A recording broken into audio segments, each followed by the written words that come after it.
കോടീശ്വരന്മാരായ ഭിക്ഷക്കാരെ കുറിച്ച് നിങ്ങൾ കേട്ടിട്ടുണ്ടോ?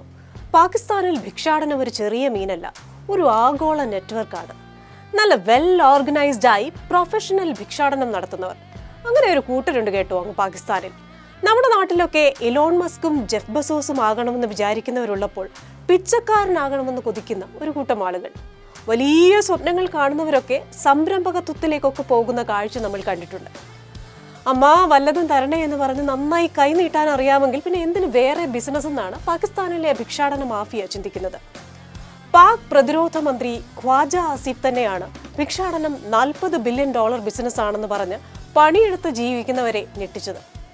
സത്യസന്ധതയ്ക്ക് ചന്തം ചാർത്താനെന്ന മട്ടിൽ അദ്ദേഹം പാകിസ്ഥാൻ നാഷണൽ അസംബ്ലിയിൽ പറഞ്ഞത് 2024 മാത്രം 5000-ലേറെ പാക് ഭിക്ഷാടകരെ പല രാജ്യങ്ങളും നാടുകടത്തിയെന്നാണ്.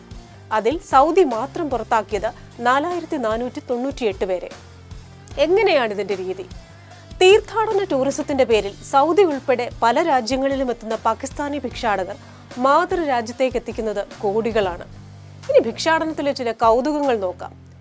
ഈ വർഷം വന്ന ഒരു വൈറൽ വീഡിയോയിൽ ഒരു യുവതി പറയുന്നത് തന്റെ ഭർത്തൃ വീട്ടുകാരുടെ സ്വത്ത് വിവരങ്ങളെക്കുറിച്ചാണ്.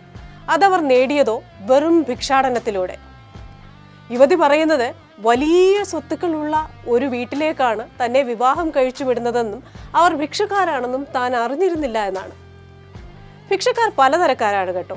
ശാന്തരും സൗമ്യരുമായി പിച്ചെടുത്ത് ജീവിക്കുന്ന ദരിദ്രരായ ആഭ്യന്തര ഭിക്ഷാടകരും, ദരിദ്ര നാരായണന്മാരെ പോലെ വേഷം കെട്ടി വിദേശത്ത് പോയി കാശ് സമ്പാദിച്ച് ലാവിഷായി ജീവിക്കുന്നവർ വരെ ഈ കൂട്ടത്തിലുണ്ട്.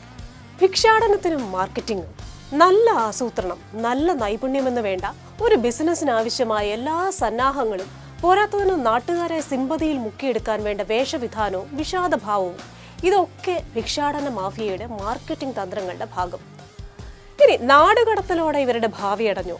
പല രാജ്യങ്ങളിൽ നിന്നും നാടുകടത്തിയെങ്കിലും പുത്തൻ രാജ്യങ്ങളിൽ പുതിയ മേച്ചിൽപ്പുറങ്ങൾ കണ്ടെത്താൻ മാത്രം സ്മാർട്ടാണ് ഇവരെന്നാണ് വിലയിരുത്തൽ.